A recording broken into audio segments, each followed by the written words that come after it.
Hello everyone, my name is Gogo, and today this course we're going to talk about self-doubt. Self-doubt means that you have a lot of thoughts, but actually these thoughts are not helping you to move ahead.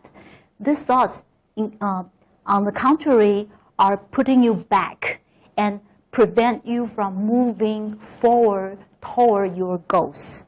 And today we're going to do some activity, and through this activity, you will know the source of this self-doubt, especially your inner voice, your inner negative voices, how those voices prevent you from moving forward, okay?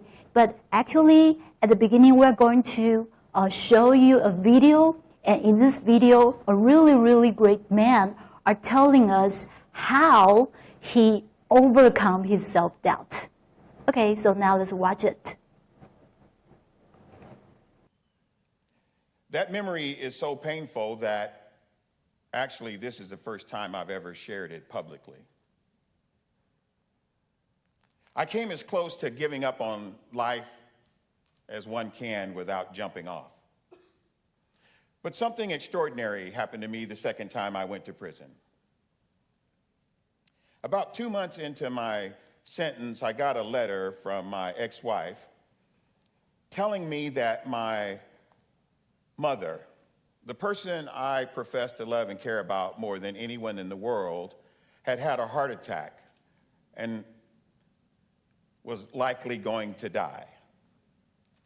This wasn't my biological mother who had abandoned me shortly after I was born, but the real mother who had raised me as her own for all of my life.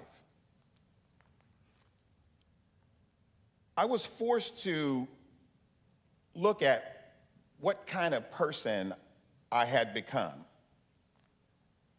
And the person I had become was not easy to look at, because I had become the son who would not be there to comfort his 77-year-old mother, laying all alone in a stark hospital room when she needed him the most, because of my selfish need to escape my realities by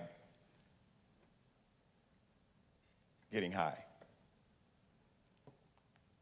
In a moment of brutal honesty, I had to admit I had been living a lie. I was not the loving son or the faithful partner or the supportive father or the good citizen that I had been telling everyone, including myself, for years. It was then that I decided that I needed to try to change my life into something that I and my mother, wherever she might be, could be proud of. And a tiny seed of change was planted deep inside me. So after my release from prison, I decided I would go back to school, because I figured, what better place can a middle-aged, 240-pound black ex-convict go to blend in than a white bread community college with a whole bunch of 20-something co-eds. But I was fortunate.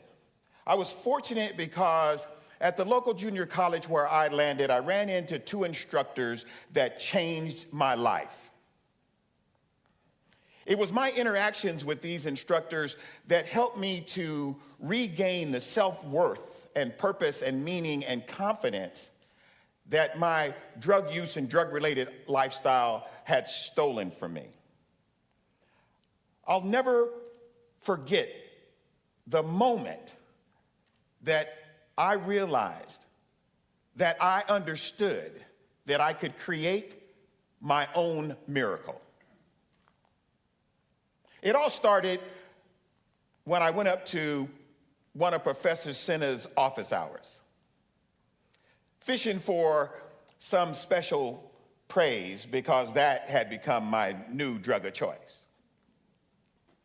She listened to me describe some super cool thing I had just done. And with no pomp and circumstance, she looked at me and said, "Isn't it amazing, BJ, what a person can do when they start believing in themselves?" And then, as if nothing special had happened, she turned back to her desk and what she was doing. Well, I walked away from that office hour dazed and confused and wondering what had happened. I was also a little pissed because she hadn't fed my new habit. But I was forced to think about what had happened and what did it mean. And importantly, that seed of change that was deep inside me started to stir.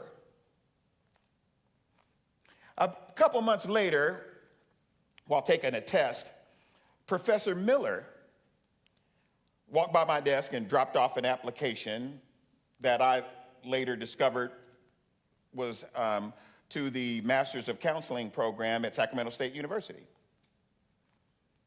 So after the test, I hurried up to his office hour and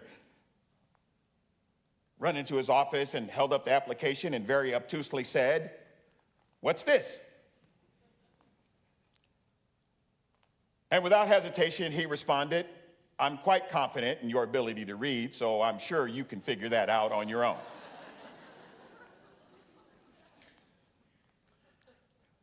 So I brilliantly followed that up with an equally obtuse question. I said, "So do you think I can do this?" And with patience, but no special fanfare, he looked at me and said, "Of course. Of course." And then he too turned back around to his desk, signaling that we were done. And again, I stumbled away from an office hour, dazed and confused. But this time,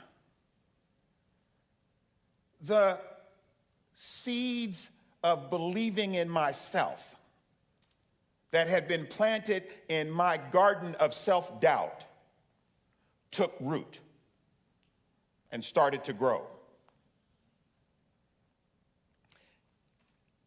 In a moment, I realized that the only person left to believe in me that needed to believe in me was me.